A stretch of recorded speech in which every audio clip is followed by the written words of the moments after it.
मैं हूं कनुप्रिया सत्तन और आप देख रहे हैं खबर 100 न्यूज। आइए नजर डालते हैं आज की कुछ खास खबरों पर, लेकिन उससे पहले एक नजर आज की हेडलाइंस की ओर।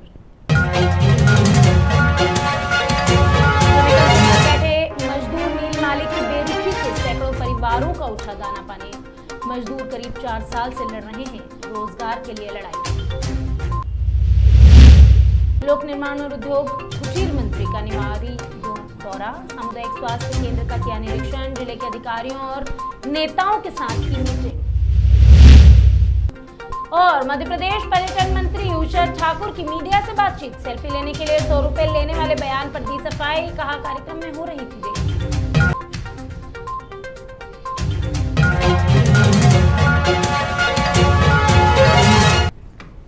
मध्य प्रदेश के खरगोन जिले की सेंचुरी मिल में क्रमिक अनशन जारी है।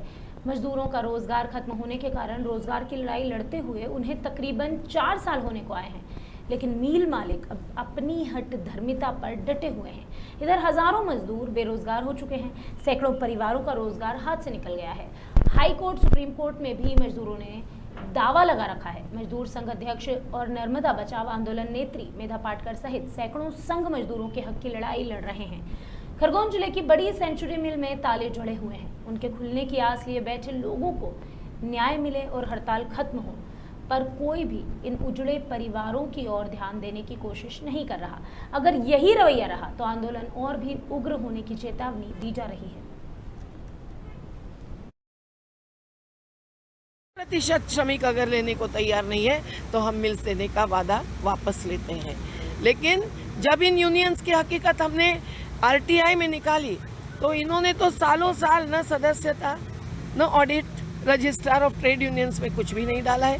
और फिर हमने हमारी यूनियन यहाँ स्थापित की और ट्राइब्यूनल ने माना कि हमारा ही वर्चस्व है, हमारा ही बहुसंख्या है। रजिस्ट्रार ने माना हमारी ही बहुसंख्या है और हमारे 90% श्रमिक आज भी सदस्य बन गए। हमारी रोजगार की मांग है। हमको यहाँ पे 29 जून को नोटिस लगाई थी और उसके बाद में हम 9 जुलाई को दिल्ली भवन भी गए थे, बिरला मैनेजमेंट का, जहाँ बॉम्बे में ऑफिस है। तो वहाँ भी दाल मियाँ जी ने हमको आश्वासन दिया था कि जो आपके श्रमिक जनता संघ है उसके अलावा हम किसी से बात नहीं करेंगे। इसके बाद में भी इन्होंने वीआरएस की नोटिस लगा दी। बुधवार को मध्य प्रदेश के औद्योगिक नगरी इंदौर में कुछ दिनों पहले हुए गोलीकांड मामले का पुलिस ने खुलासा कर दिया। खुलासे में एसपी आशुतोष बागड़ी ने बताया कि विजयनगर थाना क्षेत्र में सिंडिकेट ऑफिस में शराब कारोबारियों के बीच विवाद में आरोपियों ने शराब ठेकेदार अर्जुन ठाकुर को गोली मारी थी, जिसके चलते पुलिस ने गैंगस्टर सतीश भाऊ और चिंटू ठाकुर को भोपाल बाईपास से गिरफ्तार कर लिया है। इस पूरी घटना में तीसरा नामजद आरोपी हेमू ठाकुर अभी भी फरार है। साथ ही गोलीबारी के बाद अर्जुन ठाकुर के 5 समर्थकों को सिंडिकेट दफ्तर में तोड़फोड़ मचाने के आरोप में भी गिरफ्तार किया गया है।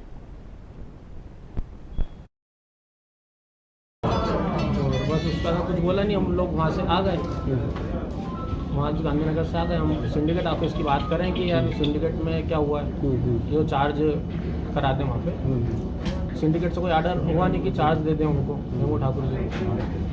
और एकदम आए, फिर मीटिंग हुई यहाँ सिंडिकेट में। हम लोग बैठे हुए थे काफ़ी देर से, 1.5 घंटे से बैठे हुए थे हम लोग। और ये लोग सब लोग आए और एकदम बातचीत हुई तो गोली चल गई। ये हेमू ठाकुर गोली चिंटू ने चलाई थी? हाँ, चिंटू ने चलाई। और साथ में कौन था उसके?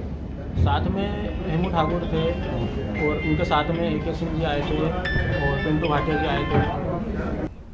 मध्य प्रदेश सरकार के लोक निर्माण उद्योग कुटीर मंत्री निवाड़ी जिले के प्रभारी मंत्री गोपाल भार्गव 2 दिवसीय दौरे पर निवाड़ी पहुंचे। उन्होंने ओरछा, निवाड़ी, पृथ्वीपुर में दौरा किया, जहां भारतीय जनता पार्टी के पदाधिकारियों और कार्यकर्ताओं ने भार्गव का स्वागत किया। इस दौरान गोपाल भार्गव ने निवाड़ी सामुदायिक स्वास्थ्य केंद्र का निरीक्षण भी किया और जिले के अधिकारियों और नेताओं के साथ मीटिंग की।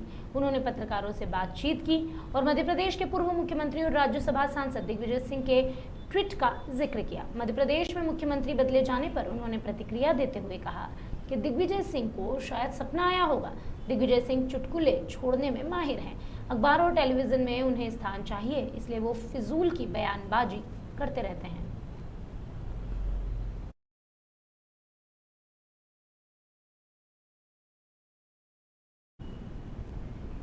इंदौर के लसूड़िया थाना क्षेत्र में आए दिन चोरी की वारदातें होती रहती है। बीती रात भी इसी तरह की एक घटना घटी है, लेकिन पुलिस की तत्परता से इसे रोका गया, यानी कि ये घटना घटते घटते रुक गई। इंदौर के लसूड़िया थाना क्षेत्र में चोरों ने बाईपास के समीप एक कॉलोनी में चोरी की नीयत से धावा बोला और वे किसी बड़ी घटना को अंजाम देने की कोशिश भी कर रहे थे, लेकिन वहां मौजूद बीट के पुलिस अधिकारियों को जैसे ही इस बात की सूचना मिली, उन्होंने कॉलोनी में पहुंचकर उन बदमाशों का पीछा किया। बदमाश अंधेरे का फायदा उठाकर भाग तो निकले, लेकिन पुलिस तत्परता के वजह से ये बड़ी घटना नहीं घट सकी। यानी अगर पुलिस तत्परता नहीं दिखाती तो शायद बदमाश किसी बड़ी घटना को अंजाम दे सकते थे। ये पूरी घटना सीसीटीवी कैमरे में कैद हो गई है।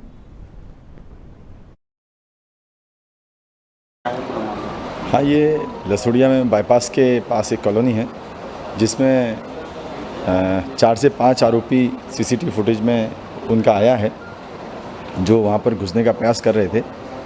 वहाँ पर मौजूद जो हमारा बीट का स्टाफ था तुरंत पहुँचा वहाँ पर और उनको देखकर वो भागे। बीट में 2 कांस्टेबल थे, उन्होंने पीछा भी किया, किंतु अंधेरे का लाभ लेकर वो लोग भाग गए। मध्य प्रदेश के पर्यटन मंत्री उषा ठाकुर ने मीडिया से बातचीत की।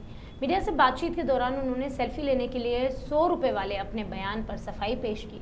उन्होंने कहा कि खंडवा में प्रशिक्षण शिविर में शामिल होने से पहले कुछ बच्चे सेल्फी लेने के लिए उनके पास आ गए थे। दरअसल कार्यक्रम में देर ना हो जाए, इस कारण मैंने बच्चों से ऐसा कह दिया। वहीं उन्होंने वैक्सीन को लेकर कहा कि शुल्क जमा कराए जाने वाले बयान पर कहा कि भी ये मैंने कहा है और ये इस पर वो लगातार कायम बनी रही। इसके बाद उषा ठाकुर ने कहा कि प्रधानमंत्री मोदी ने तो सबको वैक्सीन फ्री दी है, पर जो लोग सक्षम हैं उन्हें पीएम केयर्स फंड में 500 रुपये ज़रूर देना चाहिए। इस दौरान मास्क ना लगाए जाने वाले बयान को लेकर उन्होंने कहा कि मैं पूजा पाठ करती हूँ, वैदिक पद्धति से रहती हूँ, इसलिए मुझे मास्क की बहुत ज़्यादा आवश्यकता नहीं है। हमारे जिले का प्रशिक्षण वर्ग चल रहा था। मैं 4 बार प्रदेश की उपाध्यक्ष रही हूँ। संगठन के अनुशासन का पालन करना मेरी जिम्मेदारी है। हमारे माननीय सह संगठन मंत्री जी का सत्र प्रारंभ हो रहा था और युवा बच्चे बहुत सारे आए, हमको सेल्फी लेनी है। मैंने कहा बेटा हमको समय पर अंदर पहुंचना है। बोले नहीं, बच्चे मानते नहीं। मैंने कहा नहीं, फिर 100 रुपये शुल्क लगेगा और अपने अपने मंडल में जो कोषाध्यक्ष मंडल का उसको जमा कराना, ये कहा और मैं अपने सत्र में चली गई। लौट के आई, बच्चों को जितना मन हो सेल्फी खींचे। तो देखिए, वैक्सीन को लेकर तो क्या बुरी बात है।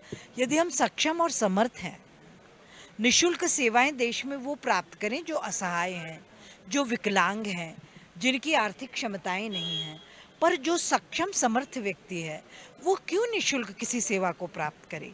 और माननीय प्रधानमंत्री जी ने 35,000 करोड़ रखा देश के हर नागरिक के वैक्सीनेशन के लिए कि सबको निःशुल्क लगे। पर मेरा मन ये कहता है कि हम में से सब, मैं आपसे भी निवेदन करती हूँ कि यदि हमको लगता है कि हमारे को प्रभु ने सामर्थ्य दी है तो हमें पीएम केयर फंड में 500 रुपये डालना ही चाहिए। अभी के लिए बस इतना ही, लेकिन खबरों का सिलसिला लगातार रहेगा जारी। जुड़े रहिए खबर 100 न्यूज़ के साथ, जनता की बुलंद आवाज़।